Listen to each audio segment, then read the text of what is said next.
This morning, House Speaker Dade Phelan calling out the far right, saying there is a moral rot in the Republican Party of Texas. I'm not budging on this. I think it is time for Republicans to understand who's funding a lot of these campaigns, where this money's coming from. Phelan's rare interview with reporters, and we had a camera there. Plus, can Democrats stop school vouchers? And are rural Republicans really coming around to them? Democratic State Rep Jean Wu is on the program. Attorney General Ken Paxton now going after the Republicans who impeached him, vowing to, quote, clean house. Disagreement, delays, and distractions in Congress. Can Republicans agree on anything?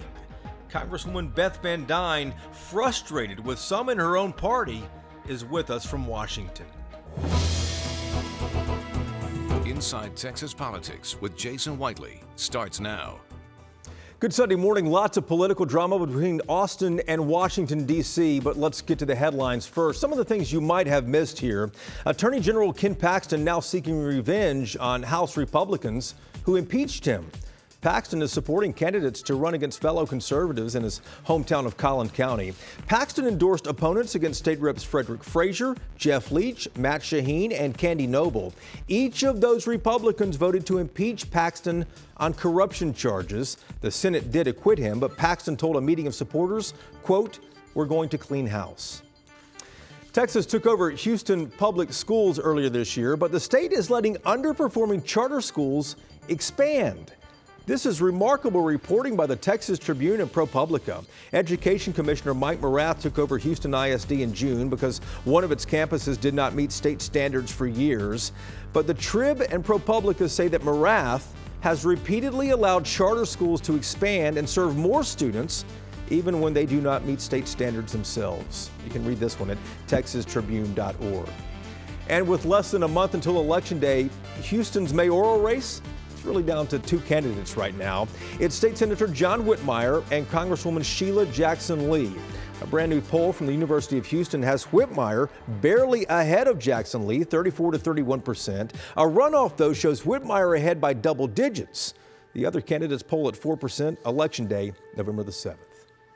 You know, there is a lot happening in Austin, but we do want to begin in Washington, D.C. House Republicans split over a new Speaker of the House. A disagreement that brought the House to a standstill for more than a week. No business is getting done, and that is a frustrating delay for many lawmakers.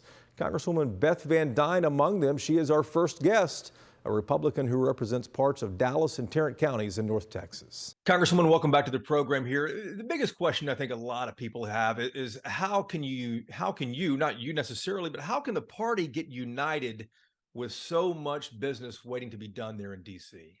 That's a great question. I think that's something that we've been discussing for the last 3 days. We're going to continue discussing today.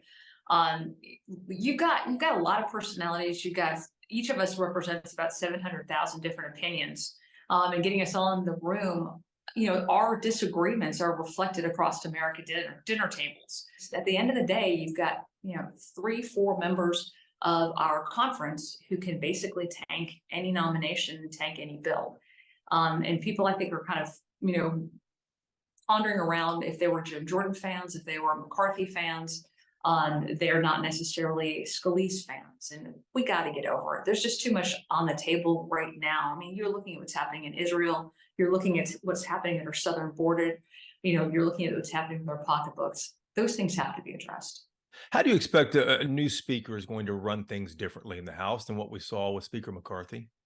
Well, I think, somebody asked me over the weekend, they said, when did you realize that Speaker McCarthy was going to have a motion to vacate put against him? And I said, basically the same night that he got elected. There was just so many deals that were being made and so many people who were holding out for a better office space or what have you, or they wanted a rule change. It was really kind of set up against him. People get frustrated with Republicans because when we come into office in a majority, we don't, quote, hold it together. But at the same time, we also sit there and we revere those handful of people who don't work with the party. We got to get over that. You got over 220 of us here who all got elected in distinct districts who need to represent, their the residents that live in their districts. That's really important. But right now, we have no leadership in our Oval Office. We need to have leadership in our speakers, in our speaker for the House, because the House is really the only one that's getting anything done. When you think about the bills that we've passed over the last 9 months since we've been in the majority, you think about the inquiries that we've had, the amount of information that we put out, transparent to the U.S. about to U.S. citizens about what's going on with their government, with their agencies. That is all important. What's going on in our border, what's happening in our communities with fentanyl. We have to address it, and we have to have a speaker to be able to do that. We are in the middle of a 45-day CR right now. So November 17th, funding for our government ends. We have to have all of our appropriation bills out and done. Now is not the time for a distraction, and I think we've been distracted the last 7 days unnecessarily. Congresswoman, I've known you for a long time. You sound frustrated. I've never heard you like this before. I came here to do a job and I want to represent, and I'm sorry, but last year I was in Israel with my son, and we were at the kibbutz that you're seeing all those horrific pictures where babies were decapitated, where people were burned alive. And it is a time for serious conversations amongst adults in the room. I got elected to Congress to do a job, and it's frustrating to be here and kind of have like a front row seat and not be able to move forward. Those are the conversations we have to have. How are we supporting Israel? How are we preventing what's happening at our border from continuing? That's why I got elected. And you're right. I am frustrated being here, but I do believe that we have great people in the room. We just all need to come together as a team. The other pressing issue for the House is a month away, November the 17th. Congress has to fund the government to keep the federal government from shutting down. Are Republicans going to be able to agree on how to do that? It's really easy to say we have to cut the budget. We hear Republicans say that all the time, but the hard work is where. And that's what we need to spend the next several weeks deciding, is where are we going to make those cuts? We don't want to normalize the spend that we saw during the pandemic. We want to get back to pre-pandemic spending, but we need to spend time on where are we going to have those budget cuts. And again, the last week has been a distraction from doing that job. Congresswoman, thank you for the time. Thank you very much, Jason. I hope you have a great weekend. All right, back to D.C. in just a moment here. First, a big story that the Texas Tribune and ProPublica broke. This is the one about Houston ISD we mentioned just a moment ago. The state took over Houston ISD this year because one of its 270 campuses was consistently failing. Turns out, though, the state is looking the other way when it comes to charter schools, allowing underachieving charters to expand when they are not measuring up.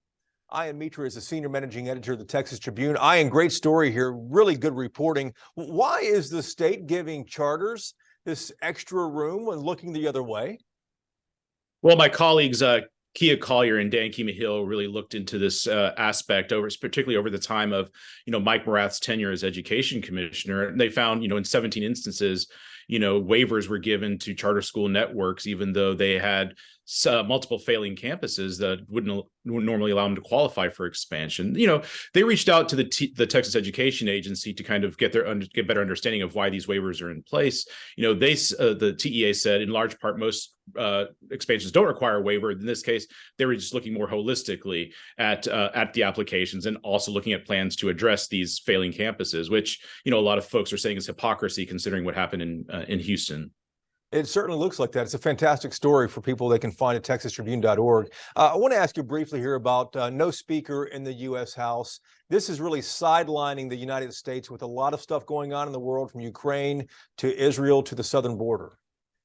That's right. And, a member of the Texas GOP delegation, Michael McCall, chairs the House of Foreign Affairs Committee. He's really been kind of talking about this too, of worrying about the projection of what, this means for foreign leaders when they see democracy and what he's calling like a fear about, people seeing the dysfunction of democracy. And, without a speaker, we can't move forward on things like aid to Israel or, that type of stuff. And so that's where something that he's really been kind of making sure is clear in this whole kind of speaker situation. Sounds good. A situation indeed. We appreciate the time. Thank you. Thanks. When we come back here, House Speaker Dade Phelan calls out the far right of his own Republican Party. It's been festering in the Republican Party for many, many years, but I'm proud to say the line is in the sand. You're either on this side or you're on that side. Phelan's rare rebuke in just a moment. Plus, Democrats outnumbered in Austin. How could they stop vouchers? State Rep Gene Wu with us. Inside Texas Politics, back in just a moment. Welcome back to Inside Texas Politics. What an extraordinary week in Austin. House Speaker Dade Phelan said the Lieutenant Governor Dan Patrick should give back a $3 million donation to a group that met with a white supremacist. Patrick then called on Phelan to resign. The entire situation deteriorated from there. Speaker Phelan does not often speak to reporters, but he made a rare exception for this one, blasting Patrick, blasting the far right in his own party, and he revealed what's happening behind the scenes with school vouchers. KVUE in Austin had a reporter there with an iPhone. I'm here to discuss real policy, not the fantasy land, calling people to resign. I didn't take $3 million from a PAC that associates themselves with Nazis and Nazi sympathizers. That's not my problem. That's someone else's problem. And so my House members who support me, we don't take money from this PAC. We don't associate ourselves with sexual deviants and misfits and folks who associate themselves with Holocaust deniers. That's not my problem. That's someone else's problem. I'm here to focus on real policy going forward, and that's outside noise. That is fantasy land, and quite frankly, there's not a House, Republican or Democrat, save maybe one or two, who feel any differently than me right now. I think you said earlier a deal on school choice would require working in some other broader school funding stuff. How do you do that when so far it looks like the call is narrowly tailored just to do school choice and not more big funding? Well, it's a chicken and the egg. We're going to have both. We have to have both. And we're in discussion with the governor's office on that. We're meeting 2-3 times a day across the House spectrum, especially with these rural Republicans who want to get comfortable with this idea. But school finance is very important to this. The governor knows that, and again, he's been working with us on an hourly basis. How concerned are you about this moral rot, as you put it, within the Republican Party? Is that going to be with this party for a while, or can it be rooted out? How do you separate mainstream Republicans? Well, I drew a line in the sand with impeachment, and I've drawn a line in the sand with the Defend Texas Liberty Group and their PAC. I'm not budging on this. I think it is time for Republicans to understand who's funding a lot of these campaigns, where this money's coming from, and quite frankly, some of these candidates that are filing for office. There needs to be some self-reflection across the state of Texas. I ran a very successful operation last cycle and beat back a lot of these folks who came from the same political rot that you're speaking to. But this has been going on. This has been festering in the Republican Party for many, many years. But I'm proud to say the line is in the sand. You're either on this side or you're on that side. So if Republicans in Austin do reach an agreement on school vouchers, there's nothing that Democrats can do to stop it. But the left is not backing down. So what is their strategy? We called State Rep Gene Wu at his office in the Capitol. He's a Democrat who represents parts of Houston. Representative Wu, welcome back to our program here. Simple question. If Republicans add more money to public education and give teachers a pay raise, is that something Democrats can get on board with, to give school vouchers to certain people? Well, in short, absolutely not. I think what Democrats have said, and I think a lot of Republicans who are a part of the coalition have said, is we will absolutely in no way, shape, or form open this door. We will not crack Pandora's box open just a hair, right? Because the whole point is that the state has been underfunding our public education system for decades and decades and decades. And a tiny little bit of money doesn't fix anything, for one.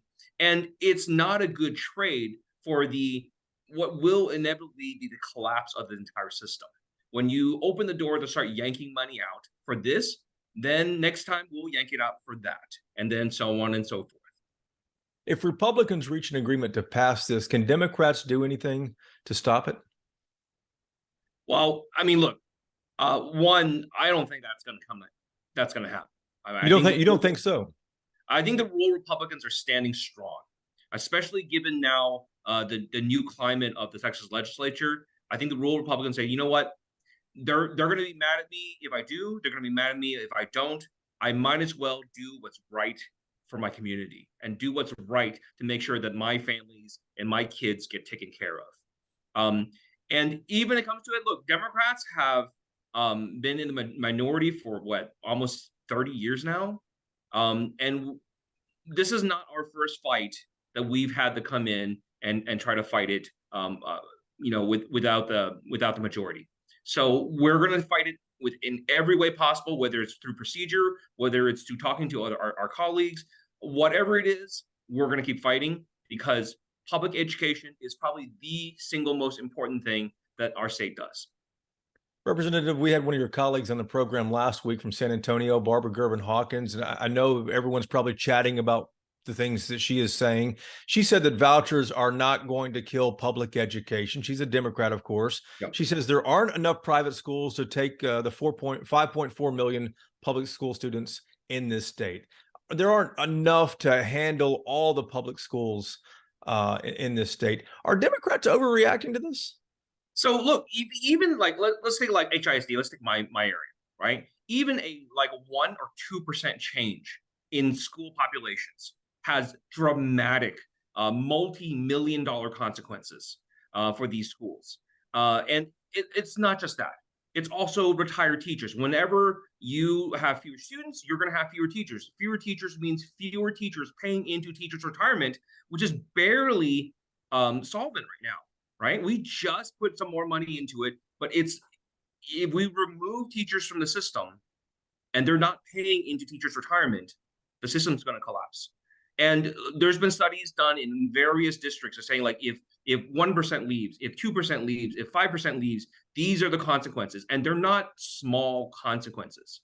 But more important than just what is the immediate danger, the long-term danger, the long-term harm is this opens a door to permanently defund a already defunded system.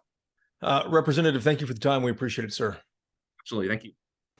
Coming up next here, Republicans in turmoil from D.C. to Austin. Speaker Phelan, you heard earlier, called it a moral rot in his party. How's all this going to play out, and what will it mean in 2024? The roundtable is ready when we come back. And to keep up with politics during the week here in Texas, subscribe to our podcast. It's called Y'all-itics. New content, fresh interviews. Episodes drop every Sunday morning wherever you get your podcasts. All right, time now for Reporters Roundtable to put the headlines in perspective. Natalie Haddad is with us this week. She's a political reporter at WFAA in Dallas. Bud Kennedy is here from the Fort Worth Star-Telegram. Bernadine Steptoe, of course, political producer at WFAA as well. Bud, let's start with you in that weird week in Texas politics, especially at the state capitol. The name calling between the lieutenant governor and the speaker. Then Phelan saying there is a moral rot in the Republican Party. How is this going to play out as we go into 2024? Well, of course, it all started with this controversy over a white supremacist podcaster being seen at Jonathan Stickland's office, the consultant for Ferris Wilks, Tim Dunn, a lot of the conservative candidates. This is a lot of the same old faction that's been dividing with the business conservatives for a long time. This is the old Ron Paul, Patrick Buchanan faction. They always do battle with business Republicans, so they gain or lose a few seats. What they mean mainly, what this means is that it's going to be a very expensive election in March in that Republican primary. Bernadine, can Patrick and Phelan repair their relationship? Well, you know what? It doesn't appear as if they can, but keep in mind, they did not have a very good relationship during the other special sessions and the regular session.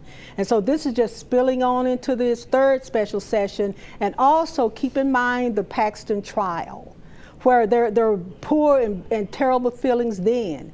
But they must do something, because if they intend to, well, I'm not really saying that the House or the Senate is in jeopardy of being lost by Republicans, but they must do something. They must do something in order to govern. Yeah, in order to govern is the question. Same thing happening in D.C. Natalie, I want to ask you, Bud mentioned that the primaries will likely be expensive. What do you expect we're going to see? How will this spill over into 2024? Just like you mentioned and like Bud had said, this is going to be a really expensive election cycle. And I think the reasons are pretty obvious. I don't know how this is really going to affect the campaigns or the results of the election. I think roots and feelings run really deep here in Texas, and there's that long and true argument that it's kind of cringy to say, but it's that but, and who are the lesser of evils on the ballot. And Right. you know, despite what we see and what voters may think is a little bit questionable prior to the election cycle beginning and going into that, I really don't know that I anticipate anything changing too drastically. And that's the big question for next year. Bud, let me ask you, Republican voters obviously in turmoil as they sit on the sidelines and watch this. Some of them trust Ken Paxton, Dan Patrick, some trust Dade Phelan. It seems that a lot of the base still trust Donald Trump. Well, this is what you see in the Republican Party right now. It's not really about principle or ideas at all. It's about just team-based politics. You know, who's on my team, who's not on my team. A lot of the factions are trying to be on Donald Trump's team because they think he'll be the nominee. Other factions are trying to focus on Texas. You know, either you're with Dade Phelan and his growing faction now in Texas. But, you know, it's really tough. You can be on Donald Trump's team. You can point and say, look at Ken Paxton. He's fighting for us. He's on our team. But it's tough to say Ken Paxton's going to fight. They just had a big fight over him in Austin, and he didn't show up. And you're talking about teams here, Bernadine. They're all on the same team. Well, but I like what Bud said when he said team-based politics, because that's what it is. And then he made another very good point. It's when he said that Paxton didn't even show up during his own trial.